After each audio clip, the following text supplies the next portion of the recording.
የጌታችን የመድኃኒታችን የኢየሱስ ክርስቶስ ስቅለት።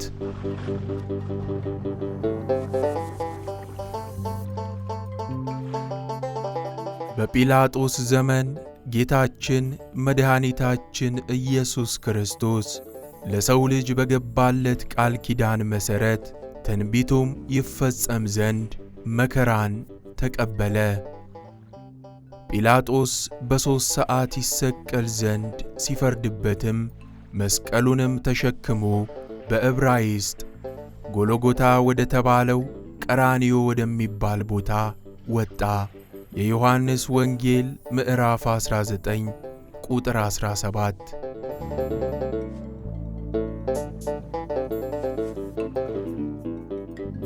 የራስ ቅል ስፍራ ቀራንዮ ጎልጎታ የአዳም አጽም የተቀበረበት ቦታ ነበር። በዚያም የአዳም መቃብር የሆነች ዋሻ አለች።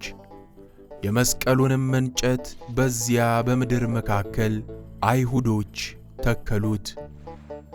የአዳም አጽም ቀድሞ ከአዳም ትውልዶች ሲተላለፍ ከኖህ ደርሷል። ኖህም ወደ መርከብ እንደ ታቦት አስገብቶት በኋላ መልከ ጸዴቅ ቀብሮታል። ጌታችንም ከአዳም የራስ ቅል በላይ ሊያድነው መስቀል ተሸክሞ ተንገላታ። አይሁዶችም የቀራንዮን ዳገት እየገረፉ ከወደ ጫፍ አደረሱት። ሁለቱንም እንጨት አመሳቅለው ዓይኖቹ እያዩ እጆቹንና እግሮቹን ቸነከሩት። በዕለተ ዓርብ ቀትር 6 ሰዓት ላይም ተሰቀለ።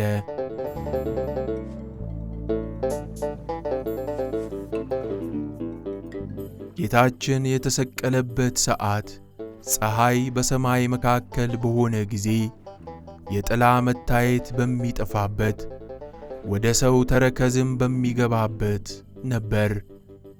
ከ6 ሰዓት ጀምሮ እስከ 9 ሰዓት ምድር ጨለመች።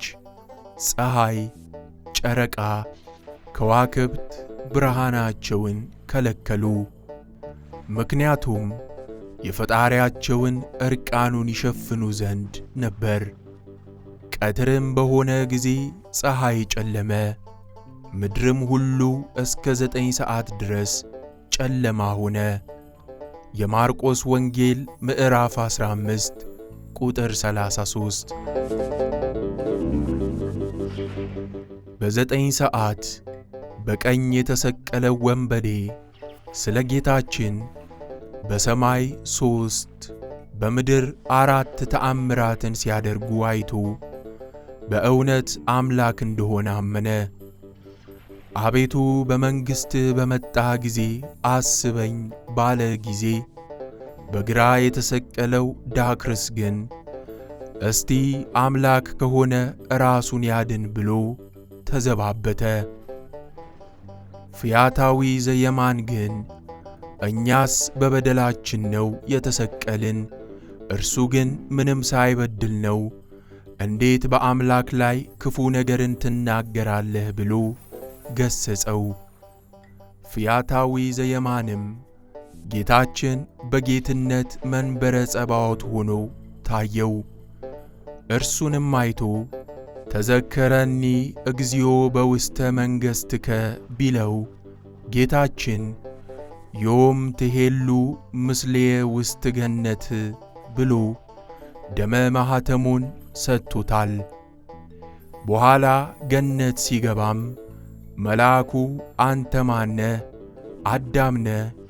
አብርሃም ወይንስ ይስሐቅ እያለ ጠይቆታል። መልአኩ ሳያውቅ የጠየቀ ሆኖ አይደለም። እንኳን በመጨረሻ የጸደቀ ፈያታዊ ቀርቶ በዘመናቸው የኖሩ ጻድቃንን ያውቃል።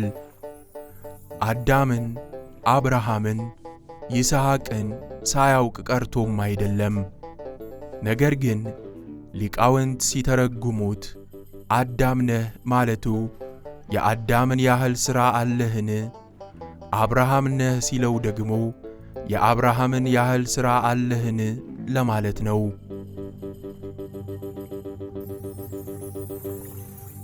በጌታችን ኢየሱስ መስቀል አጠገብም እናቱ የእናቱም እህት የቀለዮጳም ሚስት ማርያም መግደላዊትም ማርያም ቆመው ነበር። የዮሐንስ ወንጌል ምዕራፍ 19 ቁጥር 25።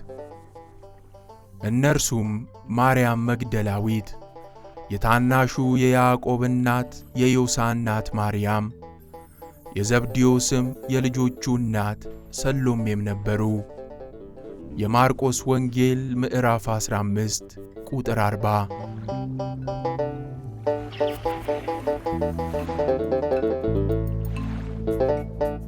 ጌታችን ኢየሱስ ክርስቶስ በመስቀል ላይ ከተናገራቸው የአደራ ቃላት አንዱ እመቤታችን ለቅዱስ ዮሐንስ መሰጠቷ ነው። ለወዳጁ ዮሐንስ ከስጦታ ሁሉ ስጦታ የሆነች እናቱን እናት ትሁንህ ብሎ ሰጠው። እነኋት እናትህ፣ እነሆ ልጅሽ። የዮሐንስ ወንጌል ምዕራፍ 19 ቁጥር 26። በኋላ ወደ ቤቱ ወስዷት 15 ዓመት ኖራለች። በዚህም የዮሐንስ ቤት በአቢዳራ ቤት ተመስላለች።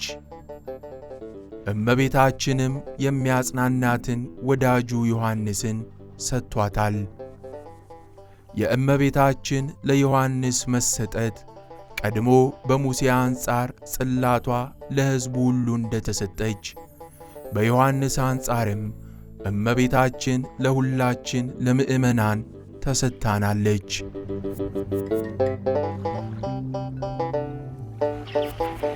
ዘጠኝ ሰዓት በሆነ ጊዜ ጌታችን ኢየሱስ ክርስቶስ ኤሎሄ ኤሎሄ ላማ ሰበቅታኒ፣ አምላኬ አምላኬ ለምን ተውከኝ ብሎ በታላቅ ቃል ተናገረ።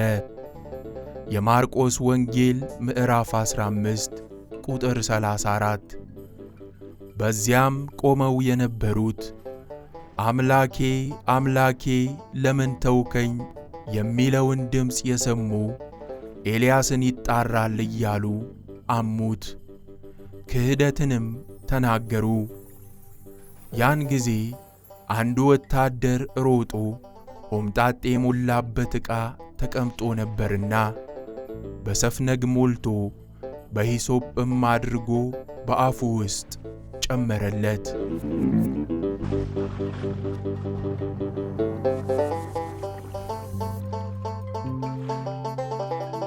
በመስቀል ላይ ሳለ ጌታችን ኢየሱስም በታላቅ ድምፅ ሁሉ ተፈጸመ አለ። የማርቆስ ወንጌል ምዕራፍ 15 ቁጥር 37። ቅድስት ነፍሱን ከቅዱስ ሥጋው በፈቃዱ ለየ። አይሁድም እኚህ ሰዎች እንደ ተሰቀሉ አይደሩ፣ ምክንያቱም ቀጣዩ ቀን ሰንበት ነውና ጭናቸውን ሰብረው ያወርዷቸው ዘንድ ጲላጦስን ጠየቁት። እርሱም ፈቀደላቸው። የሁለቱ ወንበዴዎች ፈያታይ ዘየማንንና ፈያታይ ዘጸጋምን አብረው አወረዷቸው።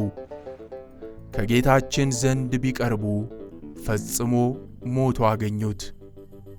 በዚህም ምክንያት ጭኑን ሳይሰብሩት ቀሩ። ሌላው ግን የተመሰለው ምሳሌ ፍጻሜ ሲያገኝ ነው። በኦሪት ዘጸአት ምዕራፍ 12 ቁጥር 10 ላይ የፋሲካውን በግ አጥንቱን ከእርሷ አትስበሩ የተባለው አሁን ተፈጸመ። ከጭፍሮቹም አንዱ ቀኝ ጎኑን በጦር ወጋው እንዲል ከወታደሮቹ አንዱ የሆነው ለንጊኖስ የጌታችንን ጎን ቢወጋው ትኩስ ደምና ቀዝቃዛ ውሃ ፈሷል። ለንጊኖስ ጥንተ ታሪኩ አንድ ዓይኑ የጠፋ ሲሆን ጌታችን በተሰቀለበት ጊዜ ወደ ጫካ ሸሽቶ ርቆ ነበር። ምክንያቱም ከዚህ ሰው ሞት አልተባበርም በማለት ነው። አመሻሹ ላይ የአይሁድ አለቆች ሲመለሱ ከመንገድ አገኙት። ስለምን ከመሲሁ ሞት አልተባበርክም አሉት።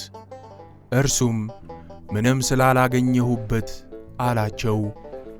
ከዚያም በኋላ እንደ ሕጋቸው እንደሚቀጡት ቢነግሩት እየሮጠ ሄዶ የጌታችንን ጎን ሲወጋው ደሙ በዓይኑ ላይ ፈሰሰ። ያን ጊዜ ዓይኑ በራለት። ከጌታችን ጎን የፈሰሰውም ደም እንደ ለቅርጽ ሆኖ በሁለት ወገን ደምና ውሃ ሆነ። ከጌታችንም የፈሰሰውን ትኩስ ደም መላእክት በጽዋ ቀድተው በዓለም ላይ ረጩት።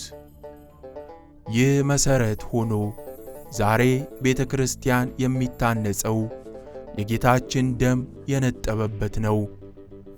ለዚህ ነው ቅዱስ ጳውሎስ በሐዋርያት ሥራ ምዕራፍ 20 ቁጥር 28 ላይ አሁንም በገዛ ደሙ የዋጃትን የእግዚአብሔርን ቅድስት ቤተ ክርስቲያን ትጠብቁ ዘንድ መንፈስ ቅዱስ እናንተን ጳጳሳት አድርጎ ለሾመባት ለመንጋው ሁሉና ለራሳችሁ ተጠንቀቁ ያለው።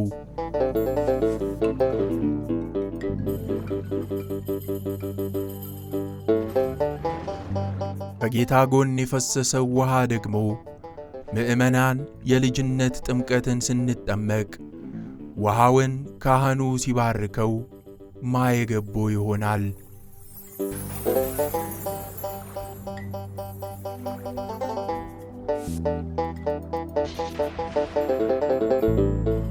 ቅዳሜ ከቀድሞ በተለየ መልኩ የጌታችንን መከራ በማሰብ በጾም ታስባ ስለምትውል የተሻረችው ቅዳሜ ትባላለች። ይህ ቅዳሜ ጌታችን ሥጋው በመቃብር የዋለበት በመሆኑ እኛም እንደ ሐዋርያት የትንሣኤውን ብርሃን ሳናይ እህል አንቀምስም በማለት በጾም ስለምናሳልፈው ነው። ቄጠማውንም ምዕመናን እስከ ትንሣኤው ሌሊት በራሳቸው ላይ ያስሩታል። የቄጠማው አመጣጥና ምስጢርም ከአባታችን ከኖኅ ታሪክ ጋር የተያያዘ ነው። ምድር በጥፋት ውሃ በጠፋችበት ወቅት የኖኅ ታማኝ መልእክተኛ እርግብ የውሃውን መጉደል ያበሰረችው ቄጠማ ይዛ በመግባት ነው። ዛሬም ለአዲስ ኪዳን ክርስቲያኖች ኀጢአት ጠፋ፣ በክርስቶስ ሞትና ትንሣኤ ነጻነት ተሰበከና ታወጀ በማለት ካህናቱ ቄጠማ ይዘው ምዕመናንን ያበስሩታል። በዚች ቅድስት ቅዳሜ ቅዱስ የሆነ እግዚአብሔር በጥንተ ተፈጥሮ ፍጥረታትን አከናውኖ ከፈጠረ በኋላ በዚህች ዕለት ከሥራው ሁሉ ያረፈባት ዕለት ናት።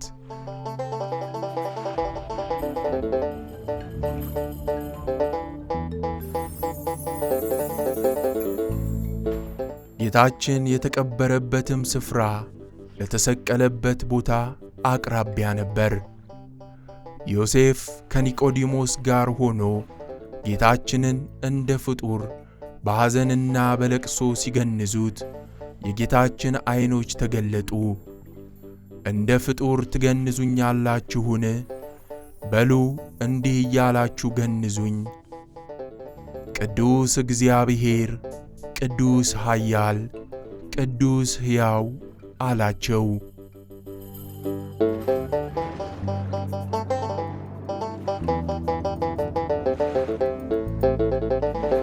ከትንሣኤ ሥጋ ትንሣኤ ልቡና ተነስተን በንስሐ ታጥበን ሥጋውና ደሙን ተቀብለን ተዘጋጅተን እንድንኖር የአምላካችን ቸርነት የወላዲተ አምላክ የድንግል ማርያም የቅዱሳንና የቅዱሳን መላእክት አማላጅነትና ተራዳኢነት አይለየን።